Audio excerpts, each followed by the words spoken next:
Pessoal, a Polícia Federal deflagrou hoje a Operação Lesa Pátria, que tem por objetivo investigar os atos golpistas do dia 8. Então, fizeram hoje uma série de mandados de busca e apreensão aí em vários lugares do Brasil. 8 pessoas parece que estão para ser presas, algumas já teriam sido presas, outras estão sendo procuradas. Vamos entender o que está acontecendo e o que isso aí influencia na visão geral das coisas. Tem algumas boas notícias no final da história, tá? Essa notícia foi sugerida por Tiranossauro Rex, já chegou o disco voador e várias outras pessoas. Obrigado aí ao pessoal que sugeriu a notícia. Obrigado a você que está assistindo o nosso vídeo. Se você gosta do nosso conteúdo, por favor, deixe o seu like e se inscreva aqui no canal. Né? Pois bem, a Polícia Federal, como a gente disse, deflagrou essa Operação Lesa Pátria, que, segundo eles estão dizendo, será uma operação permanente. Eu acho isso muito estranho, porque, em tese, pela lei, você não pode ter inquéritos permanentes. Isso é uma das garantias do devido processo legal e coisa e tal. Ou talvez o que ele esteja dizendo é que vai ter atualizações permanentes enquanto o inquérito existir, né? Isso é uma preocupação que eu tenho, mas de fato eu imagino que seja uma investigação muito grande. Tinha um grande número de pessoas lá em Brasília, eu não sei quantas pessoas participaram lá dos atos no dia 8, né, dos atos golpistas do dia 8, no mínimo 2.000 pessoas tinha ali, então a investigação disso é muito séria, muita gente mesmo para ser investigada. Então eu imagino que eles vão... vai demorar muito tempo, né? Porque inquérito permanente é uma coisa que soa muito mal do ponto de vista legal. Você não pode ter um inquérito que você vai investigando as coisas para toda a vida, e sempre que surgir alguma coisa você bota alguém no inquérito. A gente sabe de um determinado juiz que tem feito isso, né? Com os inquéritos que não acabam nunca e que não vão nunca para a fase processual. Mas eu quero imaginar que a Polícia Federal é mais séria que essas pessoas, então ela provavelmente abriu um inquérito com visão de fechar mais adiante, quando terminar a investigação. Apenas está dizendo que permanente vai ser a comunicação do que está acontecendo ali no inquérito, né? E também teve uma outra operação, Última Patrulha, que visou o pessoal no norte, foi da Justiça Federal do Pará.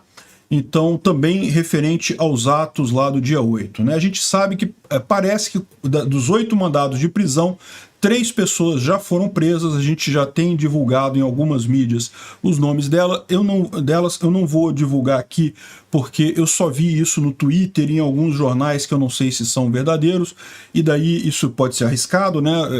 Todas essas pessoas, até que se prove a culpa delas, são acusadas. Ninguém sabe se elas realmente têm ligação com o fato. Então tem que tomar um pouco de cuidado antes de divulgar o nome das pessoas que foram presas, né? Mas aparentemente essas já foram presas, outras 5 ainda não foram identificadas. E seriam as pessoas que, segundo diz a Polícia Federal, teriam financiado e organizado os atos lá em Brasília. Agora, um ponto importante, né?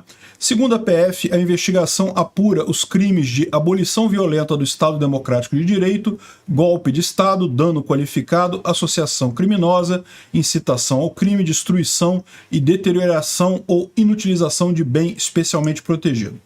Isso é uma coisa positiva. Eu vou explicar para vocês por quê. Sabe o que está ausente nessa lista? Terrorismo. Eu avisei para vocês, terrorismo, graças a Dilma, não pode ser aplicado a esse caso que aconteceu lá em Brasília, porque o crime de terrorismo, que na época queriam aprovar esse crime, queriam que tivesse lá também motivação política e social, mas a Dilma, com medo disso afetar o MST, ela vetou isso, ela falou, só aprovo se não tiver motivação política e social. Então a lei de terrorismo foi aprovada sem a motivação política e social, e isso acabou salvando a pele dos bolsonaristas. Crime de terrorismo é até 30 anos de cadeia, meu amigo. Ia ser destruir a vida de muita gente. Esses outros crimes aqui também são graves, tá? Também é crime para muito tempo de cadeia. Mas não é tanto tempo assim. E lembra que aqui no Brasil, com 1/6 da pena, eu imagino que a maior parte das pessoas que foi presa não tem antecedentes criminais, não são pessoas violentas, não sei, não conheço ninguém, mas me parece pelo grupo que eu vi que não seriam. Então essas pessoas com muita chance sairiam relativamente rápido em liberdade condicional. Então é menos pior no final das contas, porque se fosse crime de terrorismo seria algo realmente muito mais complicado, né? Então essa é a boa notícia da coisa. Agora, não tenha dúvida, isso vai dar muita dor de cabeça para todo mundo que está envolvido, direta ou indiretamente, porque, como você está vendo aqui, eles estão investigando agora quem é que incitou esses atos também, quem é que deu corda para isso, falou para o pessoal ir, né? Então, no final das contas, deve ter mesmo mais muitas operações desse tipo aí para investigar, né? Bom, saiu aqui a informação de que o Planalto calcula em quase 8 milhões de reais os danos no Palácio do Planalto e o STF estima em quase 6 milhões de dólares os danos no STF, né? Dano material, isso não é nenhuma coisa assim tão importante, mas é fato que houve algumas obras de arte, algumas coisas de valor histórico ali, e vocês sabem, eu sou uma pessoa muito ligada à não violência, eu acho que é sempre deplorável esse negócio de quebrar coisas, então eu fico muito triste com esse prejuízo todo aí, principalmente quando você vê o resultado disso, né? O que se ganhou com isso no final das contas? Ganhou-se muita lenha para a esquerda prender ou tornar Bolsonaro inelegível, ganhou-se uma perseguição enorme a qualquer pessoa que fale a favor da direita, a favor de Bolsonaro, enfim, a favor do conservadorismo, ganhou-se um salvo-conduto para o Lula por muito tempo. Ou seja, essas ações foram muito ruins. E não adianta botar a culpa em infiltrado, como eu falei, a culpa é do pessoal que ficou em quartel. Ficar em quartel pedindo golpe é golpismo, não tem o que dizer. Quem pede golpe é golpista. Esse negócio de pedir exército não tem lógica, não tem razão de ser, não tem motivação nenhuma para isso, né? Enfim, esses são os danos que a gente enfrenta aí. Agora, curiosamente, nessa história toda, o Lula diz que é contra a CPI das manifestações. O Congresso está muito animado, o Congresso volta agora no dia 1º de fevereiro. Evidentemente, a primeira coisa que acontece agora no Congresso voltando são as eleições, a eleição para o presidente da Câmara e para o presidente do Senado. Eu vou fazer um vídeo específico sobre a eleição da presidência do Senado, porque realmente tem um monte de detalhes ali. A presidência da Câmara deve ficar com o Lira, tudo indica que o Lira vai ser mesmo eleito presidente da Câmara. A do Senado já não é tão certa assim. Vamos ver como é que vai ficar esse tipo de coisa, mas o pessoal voltou já com vontade de implementar a CPI das manifestações. Eu acho que seria alguma coisa importante, porque, veja, a Polícia Federal ela faz uma investigação muito mais baseada, muito mais focada em evidências, muito mais técnica, né? Só que, é lógico, é preciso ver também a apuração política dessas coisas. Afinal, estão tentando, por exemplo, jogar a culpa disso tudo em Bolsonaro, sendo que, na verdade, o governo atual tem um monte de culpa.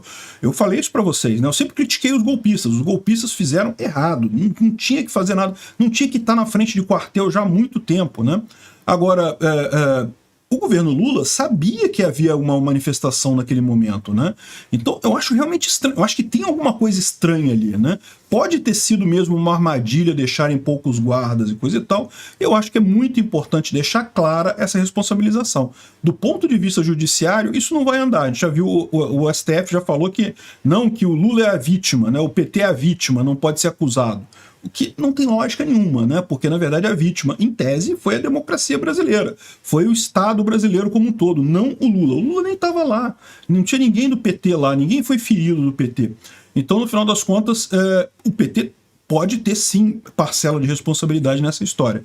Mas a justiça não vai ver isso. Quem pode ver esse tipo de coisa é justamente o Congresso Nacional, é justamente o Legislativo. Lá eles têm esse poder de ver a coisa pelo lado político, né? E embora certamente vão levantar muita coisa contra Bolsonaro, não tenha dúvida, tá? Vai surgir muita coisa contra Bolsonaro aqui. Mas, como muito bem diz o Guzzo, o motivo pelo qual o Lula não quer a CPI das investigações, das invasões, e não quer mesmo, já deixou claro até o Zeca Dirceu lá, que é o filho do Zé Dirceu, que é o líder político do Lula lá na Câmara, já falou que não quer e coisa e tal, é porque, óbvio, notou que chegariam no seu governo, evidente que vai chegar. Ficou claro para todo mundo a falta de policiamento ali, ou a insuficiência de policiamento ali na esplanada, né? Tá mais do que claro, e mais do que isso, a diminuição do efetivo do Palácio do Planalto. Como assim? Que sentido faz isso? Diminuir o efetivo lá no Palácio do Planalto, né? Enfim, é realmente algo que vai chegar no governo do Lula. Eu não acho que vai chegar pela justiça, mas pode chegar pelo judiciário, né? E fica tranquilo, a CPI não vai dar em nada, não vai dar cadeia, não vai dar em nada, mas vai expor as entranhas dessa coisa, né? E a gente vai aqui divulgar na internet, se tiver CPI, exatamente as conclusões todas que o pessoal chegou. Tomara que consigam fazer essa CPI e que essas responsabilidades sejam todas apuradas, né? Obrigado por assistir o vídeo até o final.